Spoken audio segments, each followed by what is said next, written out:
Welcome to our student 11th business study का chapter 10 private and public sector में आज हमारा लेक्चर 3rd है। तो देखो ये लेक्चर हमने पहले ही कर लिया था। हमारे आज इस टॉपिक का नाम है डिपार्टमेंटल अंडरटेकिंग।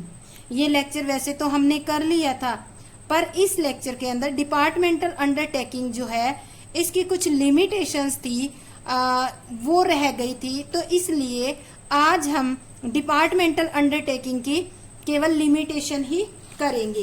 बाकी सारा हमारा बना हुआ है ये चैप्टर वीडियो इसका, तो आज हम करेंगे इसकी लिमिटेशन यानी कि विभागीय उपक्रमों की सीमाएं, लिमिटेशन ऑफ डिपार्टमेंटल अंडरटेकिंग। तो देखो इसकी फर्स्ट जो आपकी लिमिटेशन है वो है लैक ऑफ प्रॉम्प्ट एक्शन, यानी कि शीघ्र कार्रवाई की कमी। तो क्या होता है इसमें केंद्रीय नियंत्रण व्यवस्था तथा अत्यधिक औपचारिकताओं के कारण निर्णय लेने में देरी हो जाती है, क्योंकि जो डिपार्टमेंटल अंडरटेकिंग होती हैं इनका जो कंट्रोल होता है, कंट्रोलिंग सिस्टम होता है, वो सेंट्रलाइज होता है। इस कारण से इनमें बहुत ज्यादा औपचारिकताएं होती हैं। इन ज्यादा औपचारिकताओं के कारण डिसीजन लेने में देरी हो जाती है और इसका परिणाम क्या होता है, शीघ्र कार्रवाई नहीं की जा सकती। जब डिसीजन लेने में देरी होगी तो सीधी सी बात है कि डिसीजन लेने में देरी हो जाएगी और जो एक्शन लेना है वो भी नहीं लिया जाएगा। यही कारण है कि इनके अनेक लाभ के अवसर हाथ से निकल जाते हैं। इसी कारण इनके बहुत सारे इनके सामने लाभ कमाने के अवसर होते हैं, यानी कि अच्छी अपॉर्चुनिटी होती है, वो अपॉर्चुनिटी भी मिस हो जाती है। नेक्स्ट हमारा पॉइंट है इस लिमिटेशन के अंदर लैक ऑफ फ्लेक्सिबिलिटी, लोचशीलता की कमी। देखो कठोर सरकारी नियमों के कारण लोचशीलता में कमी रहती है, क्योंकि ये सेंट्रलाइज इसका कंट्रोल होता है। इस कारण जो भी रूल रेगुलेशन होते हैं गवर्नमेंट द्वारा बनाए होते हैं और उन्हीं के अकॉर्डिंग, यानी कि सरकारी नियमों के अकॉर्डिंग ही इसको चलाना होता है। इसको मैनेज करने वाला अपनी तरफ से कोई डिसीजन नहीं ले सकता। इस कारण से इसमें लोचशीलता नहीं होती।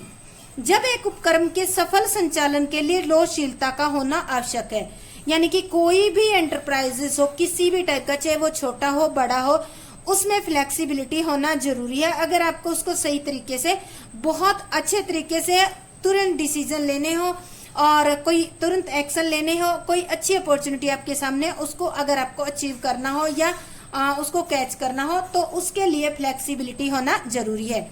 बट जो डिपार्टमेंटल अंडरटेकिंग होते हैं इसमें कठोर सरकारी नियमों का पालन किया जाता है। उन सरकारी नियमों के पालन के कारण इसमें फ्लेक्सिबिलिटी में कमी आ जाती है।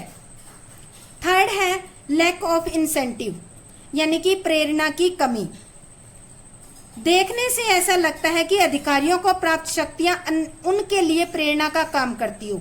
अगर हम बाहर से देखें तो हमें ये लगता है कि इसके अंदर जो अधिकारी काम कर रहे हैं उनके पास पावर है, इसके कारण से ये पावर जो है, पद है, वो इनके लिए प्रेरणा का काम करता होगा और शक्तियों से प्रेरित होकर वे उपक्रम की आय को बढ़ाने के प्रयास करते होंगे। देखने में ऐसा ही लगता है, लेकिन होता इससे उल्टा है।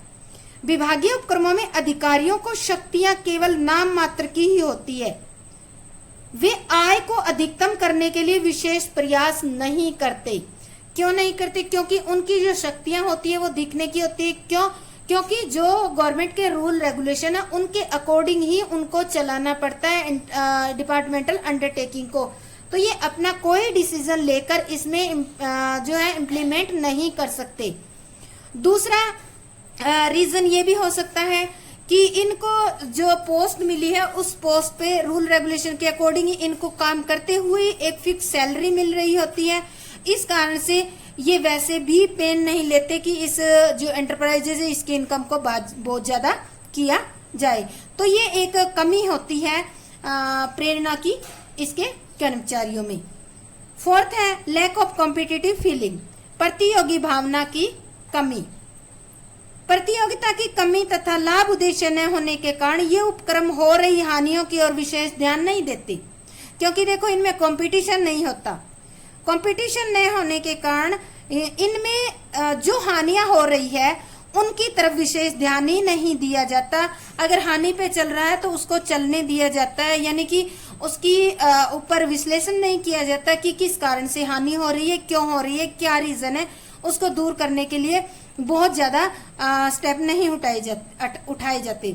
इतना ही नहीं, ये उपभोक्ताओं की आवश्यकताओं व रुचि की भी लापरवाही करते हैं। दूसरा ये भी रीजन है कि इसमें जो भी इसके कस्टमर होते हैं उनकी क्या जरूरत है, वो क्या चाहते हैं, उनका इंटरेस्ट क्या है, उनकी जो है उपभोक्ता की तरफ से वो बिल्कुल लापरवाह रहते हैं कि उपभोक्ता क्या चाहते हैं, क्या रुचि है, उनकी क्या आवश्यकता है, इसको वो अनदेखा कर देते हैं। इस कारण से भी यह एक टाइप की क्या बन जाती है, आपकी एक समस्या बन जाती है। नेक्स्ट है इंक्रीज इन टैक्स बर्डन, कर भार में वृद्धि। देखो, भारी हानि की दशा में विभागीय उपक्रमों की हानियों का बोझ सरकारी खजाने पे पड़ता है। अगर ये डिपार्टमेंटल अंडरटेकिंग जो है लॉस पे चलते हैं, तो लॉस पे चलने के कारण, क्योंकि ये सरकार के अंडर में होते हैं, सरकार ही इसमें कैपिटल लगाती है, वो इसको कंट्रोल करती है, तो इसका सबसे बड़ा लॉस ये हो जाता है कि जब ये लॉस पे चल रहे होते हैं तो इनको चलाने के लिए सरकारी खजाने से ही पैसा खर्च करना पड़ता है। सरकारी खजाने में पैसा कहाँ से आता है? टैक्स के द्वारा। तो इस कारण से जो टैक्स है वो आम पब्लिक पे उसका बर्डन बढ़ जाता है। इसकी भरपाई करने के लिए सरकार आम जनता पर कर लगाती है और टैक्स लगाकर ही आम पब्लिक से ही आम जनता पर कर लगाती है और टैक्स लगाकर ही आम पब्लिक से ही वो पैसा कलेक्ट किया जाता है और इसमें लगाया जाता है। नेक्स्ट है मोर पॉलिटिकल इंटरफेरेंस, अधिक राजनीतिक हस्तक्षेप। देखो, विभागीय उपक्रम एक मंत्री की देखरेख में चलाए जाते हैं और मंत्री क्या किसका होता है? किसी न किसी पॉलिटिकल पार्टी का ही होता है। मंत्री राजनीतिक पार्टी के प्रतिनिधित्व होने के कारण पार्टी हित को देश हित पर प्राथमिकता देते हैं। मंत्री क्या करते हैं?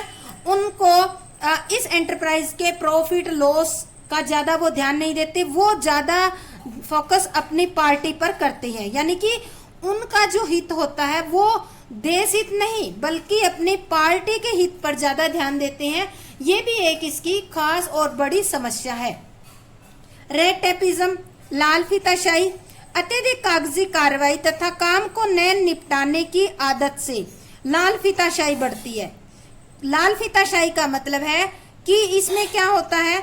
एक तो कार्रवाई बहुत स्लो होती है क्योंकि डिसीजन नहीं ले सकते, जो रूल बने होते हैं उनके अकॉर्डिंग ही चलना होता है। दूसरा, इसमें जो भी ऑफिसर होते हैं, कर्मचारी होते हैं, उनको काम शीघ्रता से निपटाने की आदत नहीं होती। इसके कारण क्या होता है?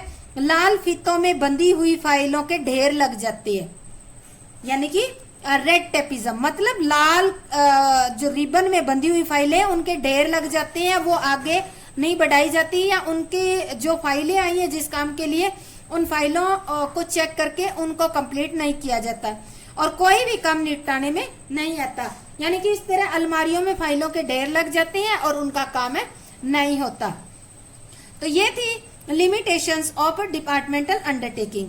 अब आते हैं यूटिलिटी ऑफ डिपार्टमेंटल अंडरटेकिंग, यानी कि जो डिपार्टमेंटल अंडरटेकिंग है इसकी उपयोगिता क्या है? विभागीय उपक्रमों की उपयोगिता, कहाँ कहाँ विभागीय उपक्रम उपयोगी होते हैं, किस किस फील्ड के अंदर या किस किस जो क्षेत्र है उसमें डिपार्टमेंटल अंडरटेकिंग ही होने चाहिए। नंबर 1, जहां सार्वजनिक हित में पूर्ण सरकारी नियंत्रण आवश्यक हो। जहां सरकारी हित यानी सार्वजनिक हित, जहां पब्लिक का हित हो, तो उसके लिए सरकारी नियंत्रण वाली जो एंटरप्राइजेस वो होनी चाहिए और इसके लिए डिपार्टमेंटल अंडरटेकिंग सुटेबल है। जहां गोपनीयता की अहम भूमिका हो, जैसे सुरक्षा उद्योग। अब देखो, जहां पर बिल्कुल गोपनीय रखना है, कोई भी प्रोसेस है, टेक्निक है, प्रोडक्शन की या जो भी है उसको अगर गुप्त रखना है, जैसे सुरक्षा उद्योग है, सुरक्षा उद्योग से रिलेटेड जो भी बातें होती हैं, जो आर्म फोर्स के हथियार वगैरह बनते हैं, उनको गुप्त रखना जरूरी होता है। तो इस कारण से अगर ऐसा कोई फील्ड है तो उसके लिए डिपार्टमेंटल अंडरटेकिंग सुटेबल है। थर्ड है, जहां सार्वजनिक उपयोगिता की सेवाएं उपलब्ध करवानी हो और निजी क्षेत्र की भागीदारी शून्य हो, यानी कि केवल पब्लिक की जो है हेल्प के लिए या जनता की सेवा के लिए ही सेवा ही प्रदान करनी है जनता को। तो देखो प्राइवेट सेक्टर कोई भी जनता को सेवा प्रदान नहीं करता, क्योंकि वो प्रॉफिट के लिए एस्टेब्लिश होता है। और सार्वजनिक क्षेत्र जो होता है वो या तो फ्री में या नाम मात्र की जो फीस होती है उस पे पब्लिक को सर्विस प्रोवाइड करता है। इसलिए अगर पब्लिक को सर्विस प्रोवाइड करनी है तो उसके लिए डिपार्टमेंटल अंडरटेकिंग सुटेबल रहेगा। फोर्थ है, जहां अधिक पूंजी निवेश होता हो तथा लाभ की कोई गारंटी नहीं हो।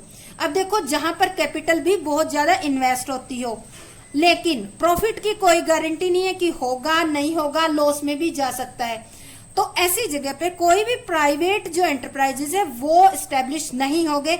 इस कारण से ऐसी जगह क्या होगा, डिपार्टमेंटल अंडरटेकिंग सुटेबल रहेगा।